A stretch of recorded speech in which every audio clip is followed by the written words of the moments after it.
Palmeiras faturou 1.367 bilhões nos 10 primeiros meses desse ano. Vou te trazer todos esses números. O Palmeiras investiu muito mais esse ano, talvez o dobro do que investiu o Botafogo. E o que a gente viu?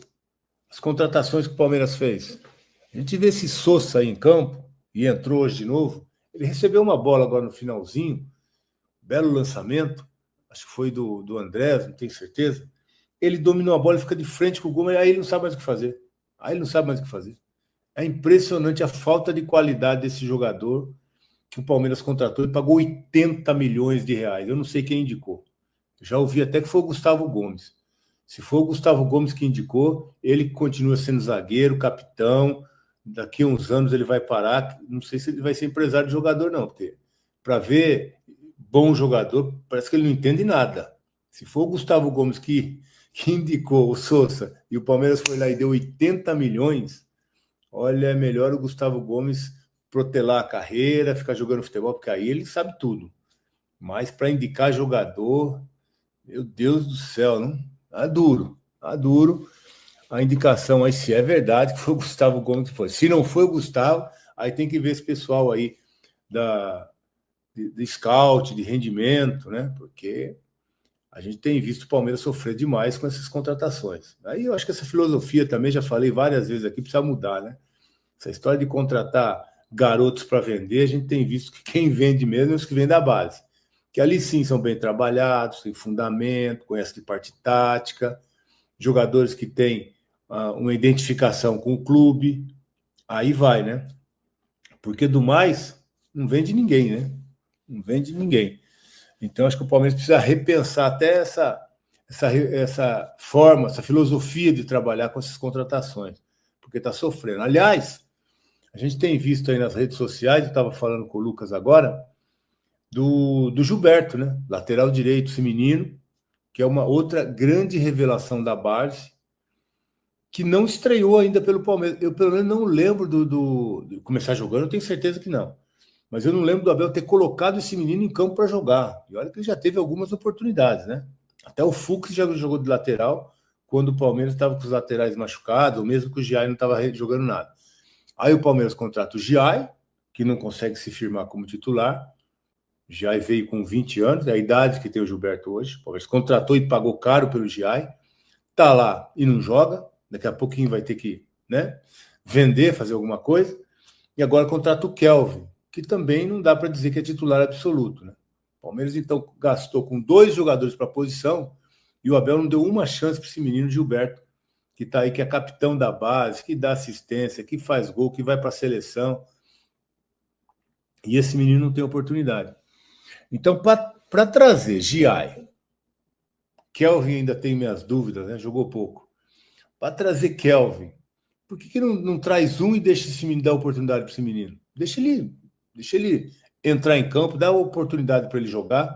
Quem sabe a gente tem outra revelação, porque a base do Palmeiras, a gente tem que tirar o chapéu para o João Paulo. Tem que tirar o chapéu para o João Paulo pelo trabalho que ele faz, por tudo que ele realiza e por mais um menino destaque. E se esse menino não jogar aqui no Palmeiras, que pelo jeito, eu não sei o que acontece, porque ele não tem oportunidade de entrar em campo, daqui a pouquinho ele vai aparecer num outro time, porque como ele estourou a idade, no sub-20 ele não pode mais jogar. Então, ou ele é aproveitado no time de cima, que o Palmeiras contratou 2 laterais, ou ele vai ter que ser emprestado. E esse menino vai arrebentar num outro clube, porque não teve oportunidade de jogar aqui no Palmeiras. Então, para contratar jogador desse nível, e aí eu posso estender para o Sousa, para o Facundo e para vários outros, para o Mikael, né? Tem o Benedetti aí, para quem Mikael? É outro que vai ter que liberar agora no final da temporada. Aliás, o Palmeiras precisa também dar fez uma reformulação esse ano, mais uma reformulação que a gente percebe que vai ter que ser refeita. Vai ter que ser refeito, porque embora tenha gastado muito, os jogadores que chegaram não provaram nada, não jogaram nada, não ajudaram nada, e são os jogadores que chegaram para repor jogadores que saíram, que foram campeões, campeoníssimos, né?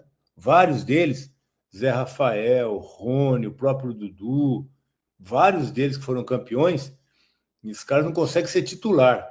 Como é que vai ganhar um título, né? Eles não conseguem ser titular no lugar de quem era titular e campeão. Então, essa reformulação que foi feita precisa ser refeita. E pior, né? Vai vender no prejuízo esses caras aí, porque ninguém vai contratar. O cara vem e não joga, e aí como que você vai conseguir vender esses jogadores? Mais um problema que a gente tem que falar aqui é com relação ao Paulinho, né? Com relação ao Paulinho. O que aconteceu com o Paulinho? O Paulinho está sendo preparado para o Campeonato Paulista? É isso que o departamento médico, a comissão técnica está fazendo para o Paulinho? Essa recuperação do Paulinho está visando o quê? O Campeonato Paulista.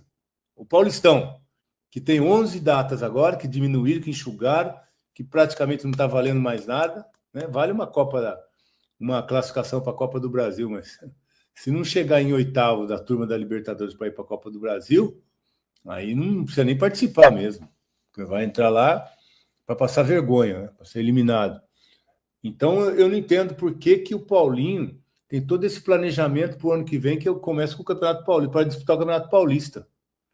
Porque num jogo como esse lá de Lima, não deixar o Paulinho jogar 15, 20, que seja 30 minutos, para mim foi um grande absurdo, um grande erro dessa comissão, desse departamento médico, de todos que são responsáveis por tomar esse tipo de decisão. Porque não é possível contratar um jogador por 25 milhões de euros, né? Foi 23 mais o menino, mais o Patrick e mais quem o Galo quisesse, né? Para trazer o Paulinho, que ajudou no Mundial, é verdade, o gol do Botafogo, foi legal e tal. Aí sentiu dor, foi operado, mas não colocar o Paulinho numa final de Libertadores, que valia um título inédito, mas talvez, né? Deixa eu continuar, depois eu termino o meu pensamento. Um Paulinho que estava aí, que teve todo esse período de recuperação, que poderia, sim, eu acho que o jogo valia título inédito, né, que o Flamengo conquistou, a 4ª Libertadores. Vaga para esse Mundial, vaga para o Mundial de Clubes, enfim. O investimento que foi feito no Paulinho, ele tinha que jogar. Se tivesse 5% recuperado, tinha que jogar o Paulinho. Não acho que ele ia sentir de novo, porque uma cirurgia aí que ele fez de recuperação, já acredito que estava até treinando esse tempo atrás aí, tinha que usar esse jogador na Libertadores, tinha que usar o Paulinho. Agora, daqui um mês que começa o Paulista, né? Hoje é dia 4, 3 ainda, daqui a pouco é dia 4, o campeonato começa dia 11. Daqui um mês o Paulinho tá legal, então. Então o Paulinho foi preparado, foi trabalhado para ele jogar o Paulistão. É isso. Ou então, o que foi feito do planejamento para a Libertadores era para o time jogar só na defesa, né? Aí não precisava de atacante. Porque a forma como o Palmeiras jogou, eu não concordo de jeito nenhum. Você jogar abrir mão de atacar um adversário numa final de competição. E o Palmeiras, que já faturou nos 10 primeiros meses desse ano 1 bilhão e 300 milhões de reais, o Verdão caminha a passos largos para fazer de 2025 o ano com o seu maior faturamento da história. Na última segunda-feira, o COF, o Conselho de Orientação Fiscal, aprovou os 10 primeiros meses de balancetes. A receita total até outubro era de 1 bilhão 367 milhões de reais. Somente em outubro, um prejuízo, o Palmeiras fechou no vermelho em 32 milhões e meio de reais. De qualquer forma, o saldo no ano é extremamente positivo. O Palmeiras está com um superávit de 296 milhões de reais, ou seja, entre receitas e despesas estão sobrando para o Verdão quase 300 milhões de reais. Com um detalhe importante, a projeção para o ano era de um superávit de 12 milhões de reais. O Palmeiras está bastante acima da média. Só para completar, registrar também que as vendas de atletas foram um grande trunfo da gestão Leila Pereira nessa temporada. Desse 1 bilhão e 300 milhões de reais, 701 milhões vieram com vendas de atletas. O superávit em janeiro e em julho foram os mais significativos justamente no período em que você comercializa seus atletas com clubes do exterior. A última sobre o Verdão. O endividamento do clube bateu 1 bilhão e 20 milhões de reais. Mas antes que o torcedor palmeirense fique preocupado, boa parte dessa grana diz respeito a compras de atletas que serão pagas de forma parcelada. E o Palmeiras tem dinheiro para fazer essas quitações. Essa dívida não deve ser olhada como um grande problema. Abel Ferreira falando do asterisco. Boa, Abel. Hoje aconteceu um lance dentro do campo exatamente igual ao que aconteceu na final da Libertadores. Os títulos que eu ganhei no Palmeiras não têm asteriscos. E aos palmeirenses vou dizer o seguinte: a mim, como vosso treinador, a mim, Abel Ferreira, só me engana quem eu quero. Sim, perdemos, sim, fomos vice, mas vocês viram aquele beijo que eu dei na medalha? Aquele foi um beijo na medalha e no símbolo do Palmeiras. Tenho orgulho de estar no Palmeiras e ser palmeirenses. Não há asteriscos. Ganhamos, perdemos, jogamos mal, mas tenho um orgulho. Não há asteriscos nos nossos títulos. Quantas vezes vocês me ouviram dizer que ia ser contra tudo e contra todos? Quantas vezes vocês me ouviram dizer que depois do jogo de São Paulo, muita coisa mudou? O dia em que vocês sentirem que eu não represento o Palmeiras à altura da grandeza do Palmeiras, eu não quero receber nem mais um real em relação ao meu trabalho aqui. Serei sempre solução para o Palmeiras. Mas por aquilo que aconteceu e que nós vimos ainda hoje, a mim só me engana quem eu quero. E todos vocês ouviram o que eu disse ao presidente da Conmebol. A nós ninguém nos despenalizou, o Andréas, porque levou um cartão amarelo por um lance que não era para amarelo. Parabéns ao Flamengo, foi o vencedor da Libertadores, mas eu tenho orgulho. Eu sei o que é que nós fizemos e vocês viram o mesmo que eu. Será que uma expulsão condiciona o resultado de um jogo? Não sei. Nunca mais me coloque ao lado do Capelanes, ele desvia a minha mente. Abel Ferreira, é um assunto pra você, você falou que ele tá certo. Eu falei que ele tá certo, porque qual que é o problema da gente admitir? Eu acho que o Abel, de fato, é um mau perdedor, mas eu não posso aqui ser hipócrita. Como palmeirense, claro, mas peraí, irmão, a questão palmeirense. Mas o lance é o seguinte, quando o São Paulo foi eliminado, eu critiquei aqui que não teve um dirigente do Palmeiras com cojones, com nuts, pra chegar nas entrevistas e falar assim, ó, ganhamos por causa disso, disse do VAR descalibrado e pá. E a gente criticando o programa. Aí agora, vocês estão sendo clubistas, o Triucas aqui. Porque ele desafinou, igual o Inter aqui, vai tocar uma musiquinha aqui, igual o Inter aqui. Como é que toca aqui? É assim? É assim? Ah, não, é assim? É assim, né? Não, tocar, achei que fosse assim, não sabe tocar. Vai, Gabi, você foi citado. Cara, a entrevista do Abel é uma piada de mau gosto. Piada. E o palmeirense concorda comigo, Abel. Não, Abel, chega na... Não. Concorda, Abel. Não coloca para o palmeirense, não. É a sua opinião. Você é um baita treinador, um cara que fez super bem pro futebol brasileiro. Tá. Mas aprende, irmão, quando você perde, chega na coletiva, senta ali e fala: parabéns, Flamengo, vocês mereceram. E a gente perdeu porque meu time não deu um chute no gol na final. Meu time não deu um chute no gol. Ele falou que porque quando o São Paulo foi eliminado, você chorou no programa e hoje você não chora. Doutor. Deixa eu falar. Quando o São Paulo foi prejudicado, aquele pênalti ridículo que não foi dado, a expulsão que não foi feita, os jogos que o Palmeiras teve vantagem, eu não vi nenhuma vez o Abel falar, nós tivemos uma vantagem na arbitragem, houve erros, o futebol é assim mesmo. Não, ele se omitiu e trouxe para si a vantagem imerecida que teve. Ficou quietinho, não falou nada.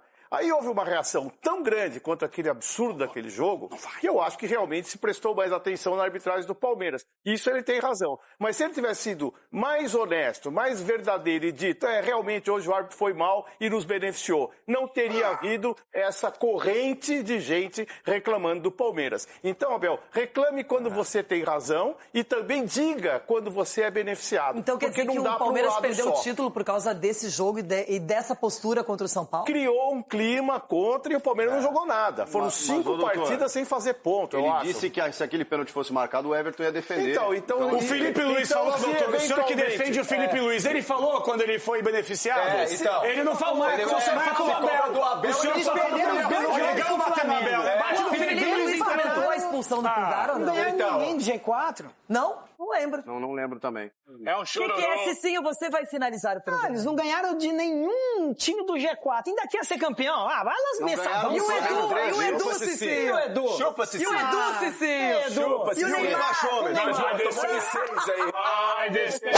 Valeu por acompanhar mais um giro de notícias do Palmeiras. Aqui você fica sempre bem informado sobre tudo o que acontece no Verdão.